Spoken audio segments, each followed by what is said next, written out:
He was the maniacal assistant who stole the show in Dracula and the twitchy henchman who added chaos in Frankenstein's lab.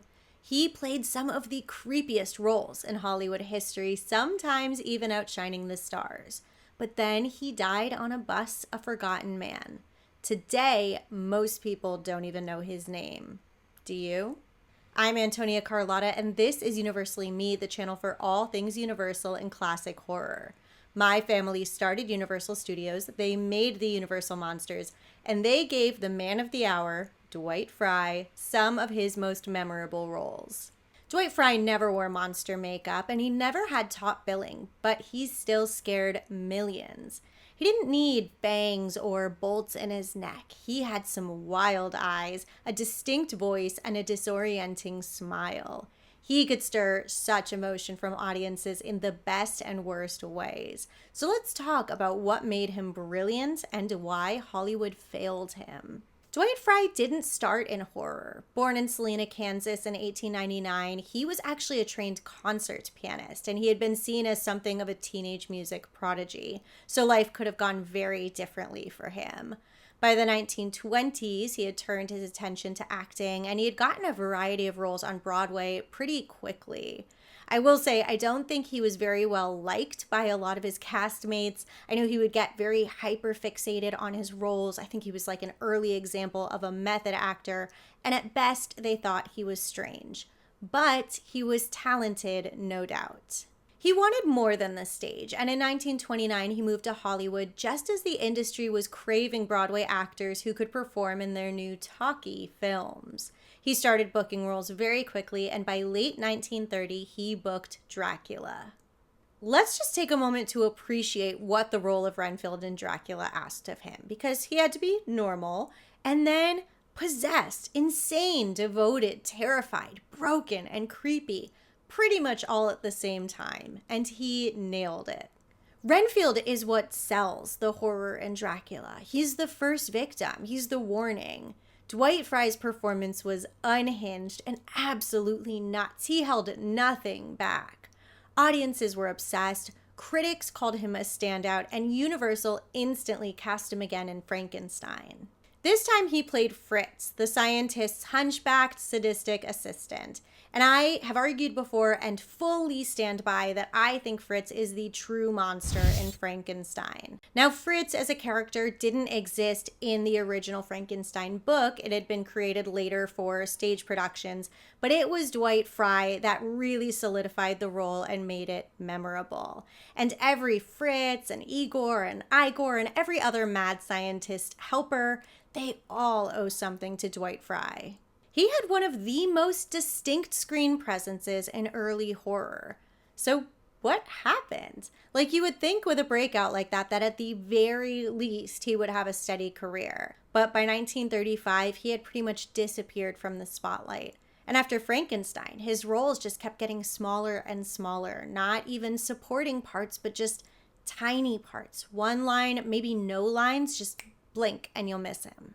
In The Invisible Man, he played a reporter. In The Bride of Frankenstein, his role Carl was cut down to just a few minutes. In The Ghost of Frankenstein, he was just a villager. He would play roles like desk clerk or arsonist or man on telephone, sometimes not even getting credited. So what gives? Well, like so many character actors, Dwight Frye got typecast. He was the creepy one, the lunatic, the nervous wreck, and Hollywood just didn't know what to do with him beyond that. He took every single role they would give him, but he always craved more, and he was so stuck and so frustrated. And somehow Dwight Frye had it worse than most. Like Bela Lugosi, for instance, he was typecast too, but at least he could still get work. He couldn't break out of horror, but he could get a paycheck. But Dwight, on the other side, he was just getting less and less. I think Dwight Frye was also the victim of the shift in tone in horror. Horror was changing by the late 1930s. The Hays Code of Censorship was being enforced. My family sold Universal. James Whale was out. And Dwight Frye's brand of expressionist, theatrical, physically intense acting just wasn't really in anymore. And without a studio championing him, he was left behind. He tried. He really did. He went back and forth between film and stage. He played piano again, and he even reprised his role of Renfield on stage. I have to give him credit because when the part stopped coming in, he didn't just retire. I mean, I guess he couldn't, but he didn't give up. And he did what so many actors struggle to do when their careers are at a standstill. He got a day job. Well, a night job. He started working the night shift at Douglas Aircraft, designing tools to help with the war effort, and he finally had a steady paycheck. And by working the night shift, he could still look for acting gigs during the day. But let that sink in. The guy who played Renfield, who helped create modern horror, who originated the laboratory sidekick, was now working the night shift just to get by.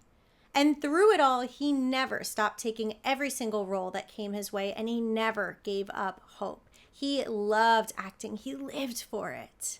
He was proud to work for the war effort, but he'd actually wanted to fight in the war. But unfortunately, he had a heart condition that he'd hidden from his friends and family for years that prevented him from doing so. And he was a devout Christian Scientist, so he also refused to take medication for it. In 1943, Dwight Frye booked what he thought was going to be his new big break. It was a role in Wilson, a biopic about President Woodrow Wilson. That was a prestige film with a big budget that defied his usual typecasting. And Dwight Frye was ecstatic, but it would never come to be. On November 7th, just 3 days before filming was supposed to begin, he took his wife and son to the theater in Hollywood to celebrate his new role. And while they were riding the bus home, Dwight Frye suddenly died of a heart attack at just 44 years old.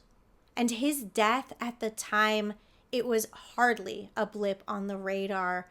I see a few newspaper articles, most of them no more than a paragraph. None of them talk about his roles or his impact. At best, they talk about the role in Wilson that he never got to play. Here's the haunting part. Dwight Frye didn't fail. Hollywood failed him. In those early days, he created something so new, so original. The horror sidekick who was more disturbing than the monster, the victim who wanted to be victimized, the background actor who could make your skin crawl with just a look. He was the prototype for every mad assistant, for every bug-eyed lunatic that came after him.